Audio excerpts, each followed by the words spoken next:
aware that this municipality has been paying for advice and assistance from lawyers in their attempts to persecute Councillor Elliott. However, are taxpayers aware of the hefty expenditures that must have been shelled out to defend my lawsuit against Mr. Tatchell, against you, Mayor Davis, against Councillor Fowler, and against Councillor Northcote?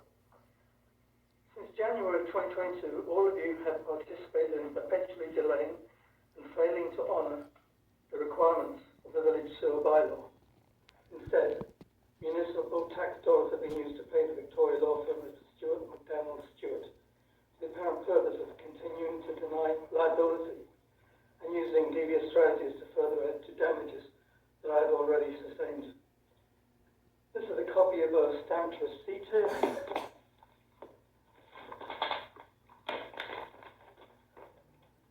Would you like to look at this? No. You don't want to look at it, okay? We'll go to the lawyer. Alright. I think the lawyer should already have this. For this. Okay, the stamp displays that the village received precise details of their liability on February the 1st of last year. A copy was attached to an affidavit that was delivered to you, Mayor Davis, as well as Councillor Northcote, Councillor Fowler, and Mr. Tatchell. It was provided for your attention as an emergency presentation, I don't know if you recall, during a public council meeting. This was February the 15th, 2022. However, instead of resolving this predicament, according to the requirements of the village bylaw, Mr. Tatchell wasted in excess of $8,000 of taxpayer money by hiring Hi-Fi for a failed attempt to disprove village liability. We have only taken our village backhoe operator 2 or 3 hours to fix this problem, if it had been promptly responded to as required by the Tahsis bylaw. This is what has happened ever since. So what are my court files? Many more have accumulated since July of last year, during numerous procedural hearings and with little progression towards a trial. Many more hearings are still to come. The latest is that Judge Dwight Stewart in Cavalry appears intent on transferring this case to the Supreme Court of British Columbia on May the 1st.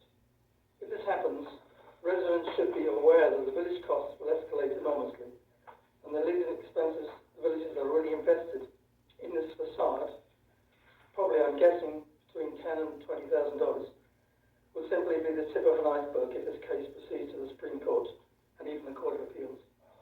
My intention in these proceedings is simple, is to have our CIO, you, Mayor Davis, and 2 councillors held to account for what I consider to be negligence and failure to adhere to village bylaws and policies, not to bankrupt the village.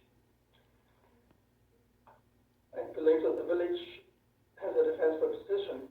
I presume it's Mr. Tatchell, and if so, he appears to be more intent on paying for lawyers to defend him instead of paying for the damages that were caused by his negligence.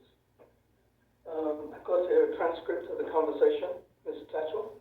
It shows that he violated council policy.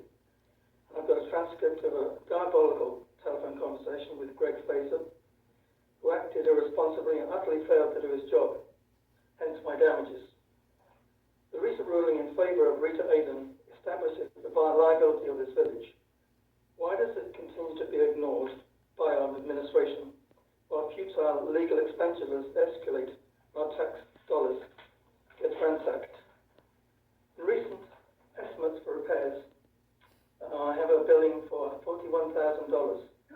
If my lost rental income, excavator and equipment costs are factored in, it increases to amount in excess of $50,000. My lawsuit was capped at $35,000 so it could be filed in the provincial court.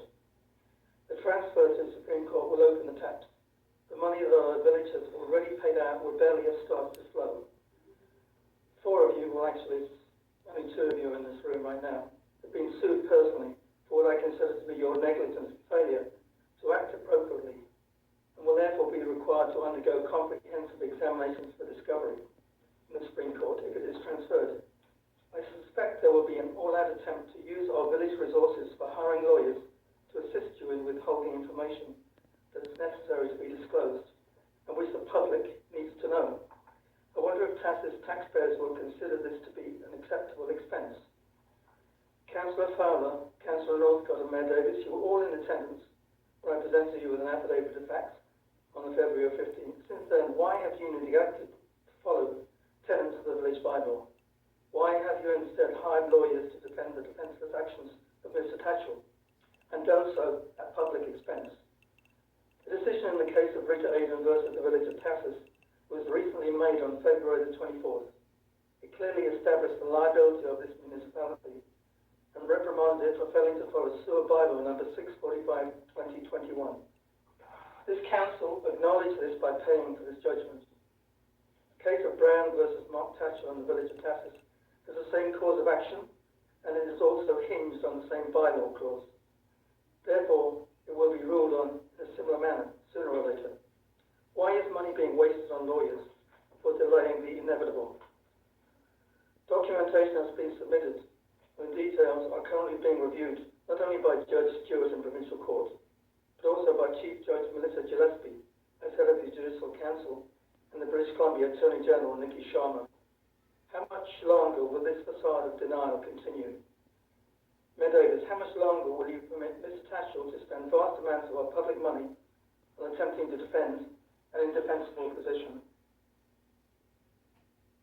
It's a simple answer. That's all it requires. How much longer are you going to allow this to continue?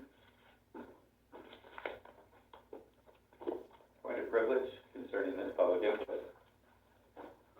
Actually, I'm not allowing it, because this is about public input, and you don't get to make comments on every piece of input that we get from the public. This will go to lawyers. Darlene? I just have a quick question. The budget that we're gonna be going over tonight, Mm-hmm. it shows under general government dash council, for 2022, it says $38,640.